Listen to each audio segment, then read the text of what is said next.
Bien, y como les dije en el video anterior, 2 años después de que Hipólito Yrigoyen fuera encarcelado, fue liberado y murió.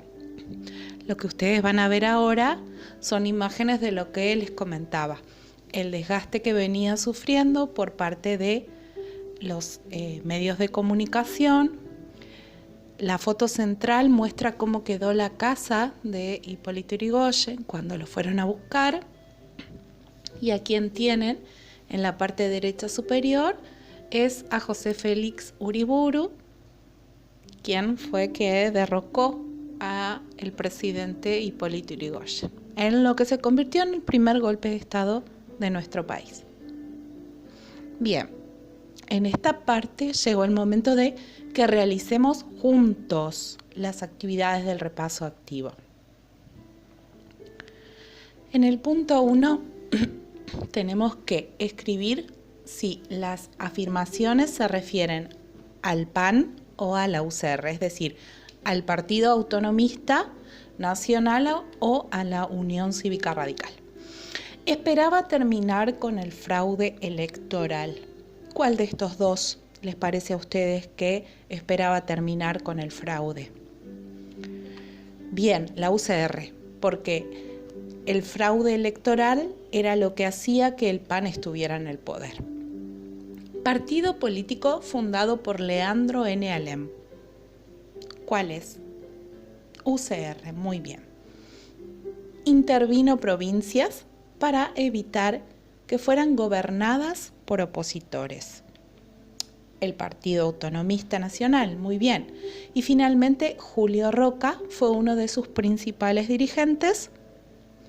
El Partido Autonomista Nacional también. Muy bien, vamos a la segunda parte. Hay que indicar si las siguientes afirmaciones sobre la ley Sáenz-Peña, es decir, la ley que permitió el voto secreto, universal y obligatorio, son verdaderas o falsas. Y explicar los casos en que se escribió F de falso. ¿Por qué? Esta ley buscaba que más personas pudieran votar. ¿Esto es verdadero o es falso? Es verdadero. Muy bien. El voto pasó a ser optativo. ¿Es verdad eso? ¿Votaba el que quería? No, es falso. El voto pasó a ser una obligación. El voto pasó a ser secreto y obligatorio para los varones mayores. ¿Es eso verdad?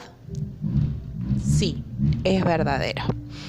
Estableció el sistema de lista incompleta, por el cual la minoría también tenía representación en el Congreso.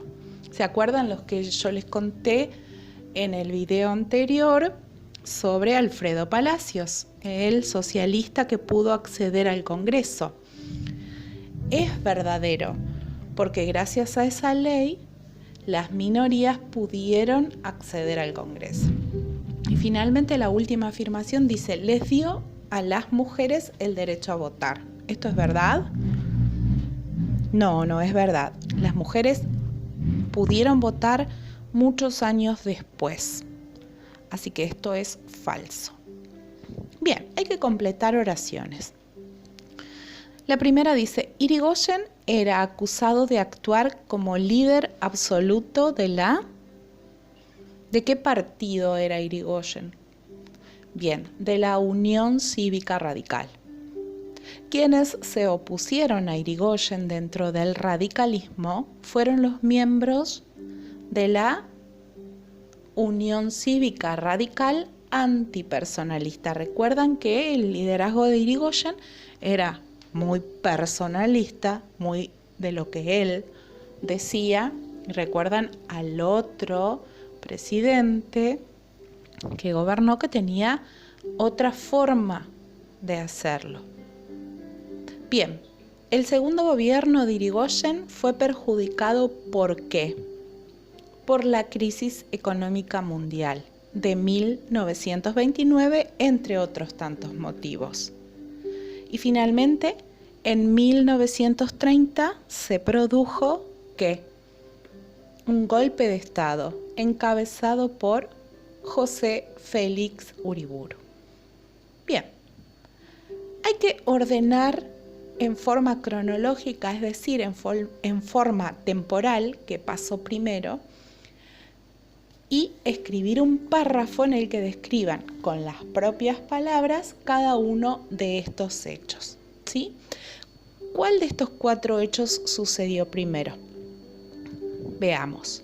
Bien, lo primero fue la Revolución del Parque. ¿Recuerdan? Año 1890, los radicales tuvieron un alzamiento contra Juárez Celman. ¿Recuerdan que a los 3 meses renunció? ¿Qué sucede después? La reforma universitaria en el año 1918. Esta protesta se la hicieron al gobierno de Irigoyen. Él termina después apoyando la reforma. ¿Qué viene después? La Semana Trágica.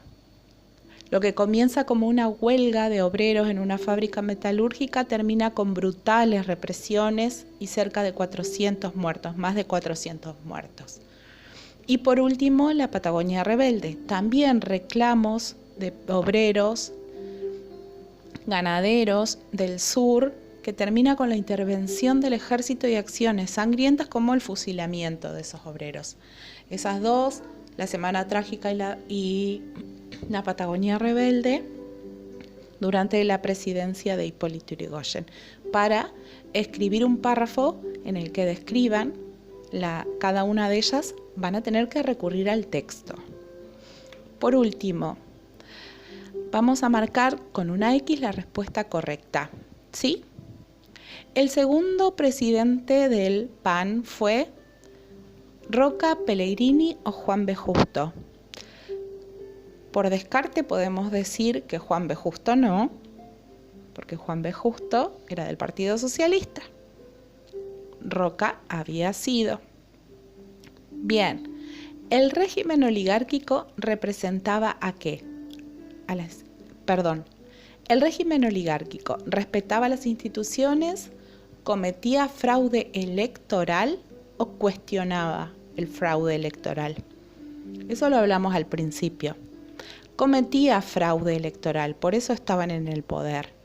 Y por último, el primer partido moderno de la Argentina que se opuso a ese régimen conservador, ¿cuál fue? ¿La UCR, el Partido Socialista o el PDP? La UCR. Muy bien. Bueno, tenemos el cuadro integrador de conceptos. El Partido Autonomista Nacional, PAN, estaba integrado por Julio Roca, Miguel Juárez Celman, Carlos Pellegrini, Luis Peña, José Evaristo Uriburu, Manuel Quintana, José Figueroa Alcorta. ¿Qué características tenía? Modos de mantenerse en el poder a través de fraude electoral y la intervención de las provincias. Luego tenemos a la Unión Cívica Radical, conformada por los 2 líderes más importantes, su fundador Leandro N. Alem y el sucesor Hipólito Yrigoyen. Ellos pretendían elecciones sin fraude, plena vigencia de la Constitución y respeto por las instituciones del Estado. Finalmente, el Partido Socialista, PS, integrado por las figuras de Juan B. Justo y Alfredo Palacios, pretendían la representación de los intereses de los trabajadores con leyes favorables a los obreros. Y así terminamos de estudiar y de conocer esta etapa tan importante de nuestro país. Recuerden siempre dar el presente en la clase y saludar en el grupo. Mirar el video y participar en el intercambio consultando las dudas y las inquietudes que les generen. Realicen las actividades y envíen las fotos del trabajo a la seño. Queda muy poquito tiempo, muy poquitas clases. Este video es de una ayuda previa, porque esta clase también vamos a tenerla por Zoom. Así que les agradezco muchísimo haber llegado hasta acá y los aliento a continuar, como siempre, con la atención y el compromiso que ponen.